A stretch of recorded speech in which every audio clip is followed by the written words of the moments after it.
Ya está con nosotros Víctor Andrés García Belaúnde y Juan Cheput, a quienes vamos a darle las buenas noches, para evaluar un poco lo que ha sido el comportamiento del gobierno en los primeros 100 días y las encuestas, que lo que están dando es bajones hacia pues puntos que va perdiendo Pedro Pablo Kuczynski en una situación en la que pierde esta posibilidad de ver prolongada la luna de miel. Muy buenas noches. ¿Cómo estás, Enrique? ¿Cómo están ustedes? Muchísimas gracias por estar aquí. Don Víctor Andrés, cuéntenos, ¿cuál es su percepción con respecto al gobierno de Pedro Pablo Kuczynski en estos primeros 100 días? Bueno, en realidad es cierto que en 100 días no se puede hacer mucho, pero sí se puede hacer un examen de lo que podría, de los cimientos de lo que podría hacer en el futuro. Y estos 100 días han sido realmente incoloros, ¿no? Se ha demostrado un poco al país que no había un equipo atrás, como se decía que había. Se ha demostrado al país que el partido no existe, el partido de gobierno no existe, que está muy débil, está muy encontrado entre ellos mismos. Se ha demostrado que es un gobierno que ha elegido a algunos ministros destacados. Creo que Zavala está haciendo un buen trabajo. Sin embargo, se ha demostrado que no hay autoridad, que no hay coherencia en el liderazgo, que se dicen y si se desdicen. Se ha demostrado que no hay una reacción adecuada al término de la lucha contra la corrupción, con el caso Moreno, ratificado con el caso de Jailelí, que con ese criterio Borovio debería también ser consultado, y Montesinos también en temas de inteligencia debería ser consultado. Aunque no se le pague. Aunque no se le pague, claro, porque como no se le paga es más fácil consultarle. No hay una ética pública conocida y con una dirección hacia el combate de la corrupción. Entonces, con todos esos aspectos diferentes, no se ha puesto la primera piedra de ninguna obra importante. No se ha destrabado, bueno, se dice que se ha destrabado una serie de obras, pero no se ven, no hay la inauguración de nada, no hay solución a una serie de problemas gravísimos, como por ejemplo el tema de Jorge Chávez. No se ha puesto en operación el aeropuerto de Las Palmas, que está allí para que se pueda ser operado. Las autopistas concesionarias no se han hecho casi nada, la autopista del centro está colapsada. En fin, vemos que no ha habido mucho avance. Recién anteayer se han destrabado 600 patrulleros, uno de ellos ya se estrelló. Parecería que ni siquiera han formado a los nuevos choferes que tienen que manejar esos patrulleros. En fin, veo mucha improvisación y preocupa que a los 100 días esta improvisación pueda prolongarse por 100 meses de repente, no lo sé. Hoy día el Comercio publica otro caso, que es el de Gerardo Eto Cruz.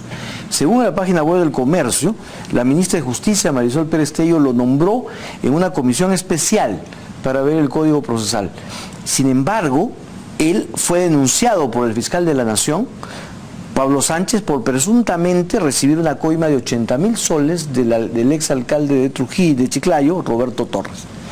Entonces, otro caso más que se suma a estas consultas a personajes que de alguna manera tienen una situación cuestionada o cuestionable. Don Juan Cheput, ¿cuál es su balance o su respuesta a lo que ha dicho don Víctor Andrés? No, Víctor Andrés tiene todo el derecho a ver un panorama sombrío, ¿no? Yo lo veo de manera distinta.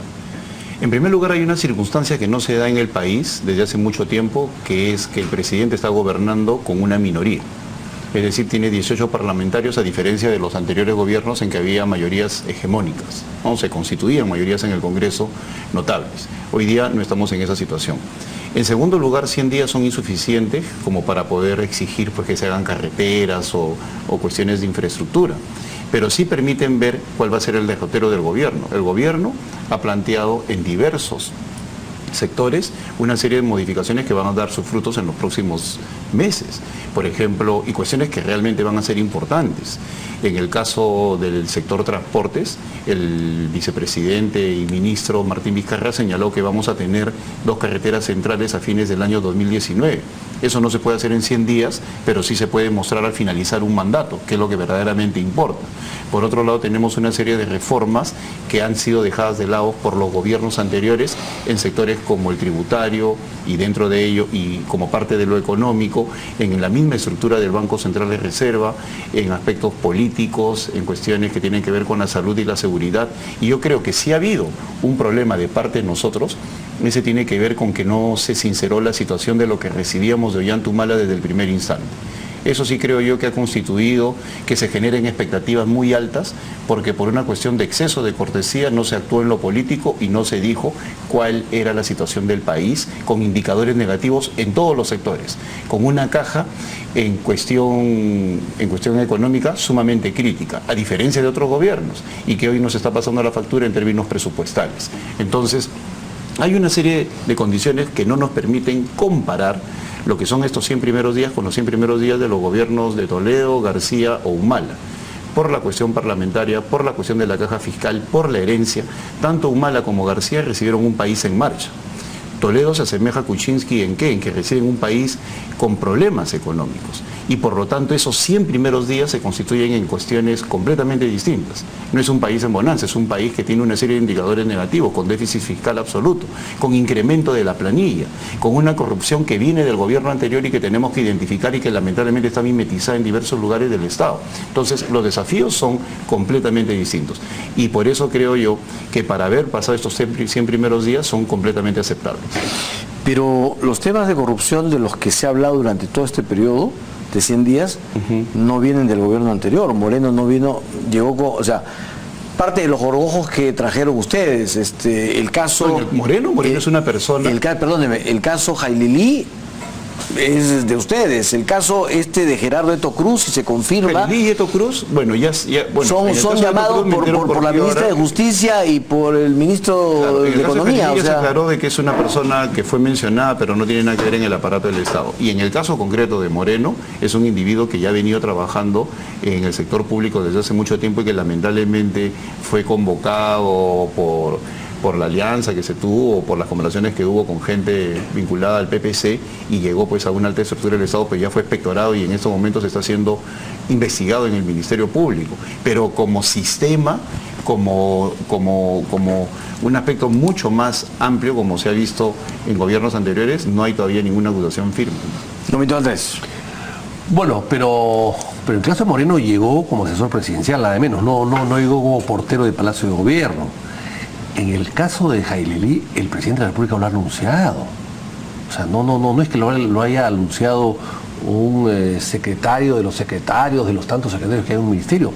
El presidente de la República oficialmente anuncia a una persona que va a trabajar con el gobierno como consultor, que ha sido condenado a 4 años, que ha sido indultado por tener un cáncer terminal, porque para eso se dan los indultos humanitarios, que por suerte, para gracias a Dios, por supuesto que no ha fallecido, pero que ahora regresa casi por la puerta grande, anunciado por el presidente de la República a ser consultor del CIS. El CIS no existía cuando el señor Jaililí era funcionario del gobierno, el CIS es una creación posterior.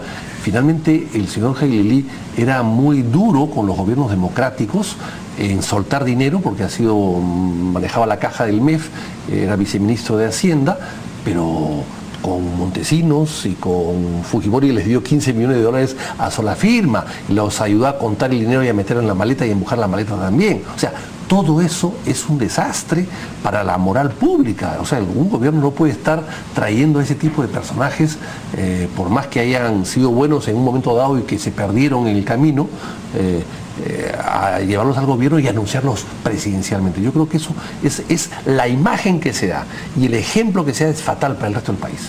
Bueno, yo considero que lo que dice Víctor Andrés es correcto. Yo no voy a defender a Jaililí en lo que se refiere a su relación con Montesinos. Pero eso tendría sentido si es que el presidente y las autoridades de ese gobierno ya no hubieran zanjado con ese problema. Jaililí no tiene que ver absolutamente nada con nosotros. Se dijo que iba a colaborar con la reestructuración del CIS porque en el CIS hay un problema de caja. Y el señor Alfredo Jaililí tiene capacidades en materia de manejo de hacienda, de presupuestos, de lo que es finanzas a nivel presupuestal, a nivel del Estado. Entonces, por eso fue convocado, pero a través de una empresa de terceros, que lamentablemente genera una percepción negativa, lo es. Y yo no me voy a poner en el caso de proteger una situación de este tipo si es que hubiera sido cierta, pero no lo es. Entonces, no se ha concretado, no está en el aparato del Estado, no es un colaborador de nosotros. Yo considero que ya ha sido aclarado por todos y lo que hay que ver es cómo se manejan las estructuras políticas hacia adelante, que es el problema que tenemos. ¿En qué sentido de estructura política? ¿Cómo planteamos una agenda de cambios? ¿Cómo empezamos a trabajar con el Congreso para sacar adelante una serie de reformas puntuales? Se viene el gran debate presupuestal que yo creo que de acá al 30 de noviembre va a copar toda la agenda, y en lo que se refiere a la forma como se conduce el gobierno, pues yo creo que cada uno de los ministros va a empezar a dar muestras concretas de trabajo efectivo y una relación cercana a la gente, y va a permitir que la situación en las encuestas mejore ostensiblemente. Mire, con el mismo criterio, ¿por qué no llamaron a Neira y a Figueroa en el cupo del Estado, del gobierno, en el directorio del BCR? Podrían haber llamado a Neira y Figueroa, que tienen muchísima experiencia en el manejo de monedas, de inflación, colocación de reservas en el extranjero. Claro, porque fueron condenados por haber coimeado en el primer gobierno de García, y que lógicamente eso ya pasó, pero como tienen gran experiencia, saben mucho, hay que llamarlos otra vez. O sea, no hay muerte civil. Tú sacas una ley de muerte civil y haces una resurrección civil al día siguiente con estos personajes. Pero yo creo que se gobierna con el ejemplo también. Ahora, hay otros temas... Para ese caso hubiéramos llamado a Perkosh, ¿no? Para manejar la seguridad, pues una persona que el gobierno es popular, pero no es el caso, pues, o sea... Pero Perkosh nunca fue condenado a nada. La retórica de Víctor Andrés, pero sí, ¿ves? En ese caso sí nunca fue condenado a nada. Bueno, pues en este caso nosotros nadie lo llamó. Hablando, no, pero lo podrían haber... Mira, en ese caso yo creo que la retórica no funciona. Yo creo que hay una situación en la cual el presidente ha aclarado, y desde ese punto de vista la situación hay que mirarla hacia adelante. De que existe en estos momentos en el gobierno, y yo lo he reconocido públicamente, un problema político de no entender lo importante que es la percepción de la gente, es otra cosa. Esa es otra cosa que se tiene que mejorar. Pero un gobierno a los 100 días viene trabajando ostensiblemente en mejorar una serie de indicadores, y bueno, pues hay que esperar que eso continúe. Dentro de la percepción de la gente está también esta sensación de que no existe buena coordinación entre el Ejecutivo y su bancada, y de que en otros sectores, de que el Ejecutivo tiene una especie de relación muy cercana y de subordinación al fujimorismo. ¿Ustedes lo ven así, don Víctor Andrés? Perdón, ¿cuál es la pregunta? Si hay una descoordinación entre el Ejecutivo y su bancada, y si hay una relación muy cercana o de subordinación entre el Ejecutivo y el fujimorismo. Bueno, yo creo que la debilidad, acá hay dos tipos de debilidades. Primero, la debilidad que decía Juan, en el sentido que 18 personas en un partido de gobierno que no tiene mayor presencia en el Congreso es un problema que preocupa, pero los gobiernos desde el año 2000 a la fecha nunca han tenido mayoría en el Congreso, han hecho alianzas. Ellos parecería que no están haciendo ningún tipo de alianza, por lo menos nosotros estamos juntos en el Congreso y vemos que yo nunca he visto a un miembro de la bancada oficialista tratar de buscar contactos o puentes con el resto de las bancadas. No van por allí, quizás por falta de experiencia, quizás porque no están comprometidos ellos con su propio gobierno, pero de hecho eso ha pasado antes, y el Perú nunca perdió gobernabilidad. Yo creo que el tema es más que todo interno, es la falta de conexión entre el gobierno y su bancada, la falta de conexión dentro de su propio gobierno, que hay ministros que opinan diferente a otros ministros, como hay congresistas del partido de gobierno que opinan diferente a otros congresistas. Estamos viendo que no votan los 18 iguales, votan 12, 15, 14, 5 aquí, 12 aquí, en fin, no votan de manera conjunta. Entonces, ese también es un problema, que si ellos no solucionan sus problemas internos, mal o bien pueden pretender buscar puentes con otras fuerzas políticas. Mira, ese es un tema bien complejo. Gobernar con una minoría exige otro tipo de comportamientos muy distinto al que puede tener un gobierno cuando tiene 57, 58 y tiene que hacer alianzas. Yo prefiero mirar a este gobierno por resultados. Hasta ahora esa bancada minoritaria de 18 personas ha logrado todo lo que ha querido el gobierno. Absolutamente todo. Y la política no necesariamente es visible. Para hacer una alianza yo no necesito cruzar el hemiciclo, ¿no? Basta con conversar detrás de cámaras o ejercer la política no necesariamente de manera visible. Por otro lado, algunos analistas reclaman de que necesitamos más confrontación, creen que sinónimo de operador político es aquel que está pechando, gritando, ¿no? Peleándose. Bueno, nosotros no hemos llegado al Congreso para estar enredados en peleas de pulpo, nosotros queremos resultados, ¿no? Sun Tzu dice, la mejor batalla es la que no se da. Y desde ese punto de vista, absolutamente todo lo que ha pedido el Ejecutivo lo hemos logrado. Entonces, ¿cuál es la situación? La situación tiene que ver con otro tipo de cosas en las cuales sí coincido con Víctor Andrés. De que existen desavenencias, de que existen criterios distintos, es una cuestión que tenemos que resolver. Pero cuando la bancada decidió hacer política a su estilo, pues los voceros hemos actuado como corresponde en los diversos escenarios, en la Junta de Portavoces, en el Consejo Directivo, con otras bancadas, y hemos logrado absolutamente todo. El fujimorismo también tiene un problema.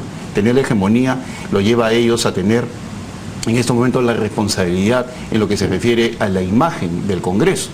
Y por eso yo reconozco que están actuando con una oposición moderada. Por eso no se puede medir a este Congreso con los mismos cánones o los mismos parámetros de otros parlamentos, porque acá hay una situación completamente distinta. Acá hay que hacer mucha política, hay que actuar sobre la base de la negociación, de ceder, de exigir, ¿no? Mucha conversación y sobre todo tratar de plantear una agenda que sea de conveniencia al país. En el medio está la opinión pública. La opinión pública es en el fondo el gran respaldo que necesita el gobierno y desde ese punto de vista nosotros tenemos que cuidarla, de ahí todo lo que significa percepción. ¿Usted no siente una subordinación al fujimorismo? En absoluto, mira, si en estos momentos entrar una confrontación se trata, pues creo que sería lo más fácil, ¿eh? Sería absolutamente lo más fácil. ¿Y qué resultados lograríamos? Entonces, o sea, eso de entrar a una confrontación abierta con el fujimorismo, como reclaman algunos opinólogos, yo creo que sería lo más fácil para nosotros, pero no creo que por ahí vaya la cosa. A ver, interesante lo que ha dicho Juan. Sí, yo creo que el partido de gobierno no está buscando una confrontación con el fujimorismo, porque más la va a perder antes de empezar. Entonces no la está buscando, simplemente ha tirado la toalla. El gobierno. El partido de gobierno ha tirado la toalla. A ver, que ellos marquen la agenda y ya yo veo cómo me acomodo. Es un poco el eso. Entonces, cuando Juan dice que han logrado todo lo que han querido hasta el día de hoy, bueno, lo han logrado porque son 100 días. Lo han logrado no porque ellos querían solamente eso, sino porque la opinión pública está a favor y el resto de la oposición, nosotros minoritariamente y las otras fuerzas políticas que hay en el Congreso, hemos estado en la posición de apoyar al gobierno a que tenga sus facultades, a que tenga su gabinete ratificado por todos y que eche a andar el barco, que eche a andar el vehículo, que empiece ya a navegar. Todos estamos empujando para que empiece a navegar y lo vamos a empujar y lo vamos a hacer todo lo posible para que este gobierno tenga estabilidad, tenga coherencia, tenga objetivos comunes, tenga un puerto donde arribar. En eso estamos todos, creo. Ese es parte del juego político en el cual estamos empeñados, que creo que es un juego político maduro. Pero decir que porque nosotros queremos o hemos hecho algo, nos han dado esto, nos han dado lo otro, o hemos conseguido esto o lo otro, me parece que es una exageración. No, pero me da la razón Víctor Andrés al final. Bueno, sí, porque obviamente, ¿qué hubiera pasado con ese deseo de querer empujar el barco que tenemos todos si es que nosotros hubiéramos entrado en una confrontación? Obviamente las estrategias se van ajustando a los tiempos. Ahora, que de las otras bancadas hay una predisposición, pues la hay a colaborar, eso también es cierto. Pero yo mismo he señalado de que el conflicto está a la vuelta de la esquina. O sea, no podemos nosotros pretender de que esta situación, esta sintonía que hay entre todas las bancadas va a continuar en los próximos meses. Sabemos que el conflicto está a la vuelta de la esquina y ahí ajustaremos nuestras estrategias. Una pregunta chiquitita para ambos. ¿Sienten ustedes que el fujimorismo está haciendo sentir sus votos con toda su fuerza, pase lo que pase, ¿no, Víctor Andrés? La elección de los miembros del BCR ¿es una muestra de eso? Esa es la primera muestra que yo veo en los 100 días, la primera. No sé si sea la única, pero sí es la primera. Juan. Yo creo que en el caso del BCR actúa como un elefante en una cristalería. Con torpeza. O sea, con torpeza, porque no saben, pueden imponer, pueden ganar, no necesitan del resto para imponer a sus candidatos al BCR, pero ahorita están sufriendo las consecuencias de eso. Se viene una marcha, se viene una serie de protestas y el desgaste va a venir para ellos. Yo creo que ellos tienen que cuidar mucho esa fuerza, porque esa misma fuerza puede ir en contra de ellos. Muy bien, muchísimas gracias a ambos. Vamos a ver qué es lo que ocurre tanto en lo interno como en lo externo. Juan Cheput, ¿Trump o Hillary Clinton? Clinton. Don Víctor Andrés. Ahí sí nos ponemos de acuerdo fácilmente. No solamente en otras cosas. Vamos a ver qué pasa el martes. Y hay que aclarar, no es una cuestión de lo que dicen las encuestas, porque no es un voto universal. Así es, ¿no es cierto? Es un voto de delegados. Entonces, las encuestas pueden decir una cosa y al final el resultado puede ser otro. Los americanos saben que su sistema electoral no es bueno, pero no lo cambian en 200 años porque saben que da resultados. Vamos a ver qué ocurre el martes. Ojalá Dios los escuche.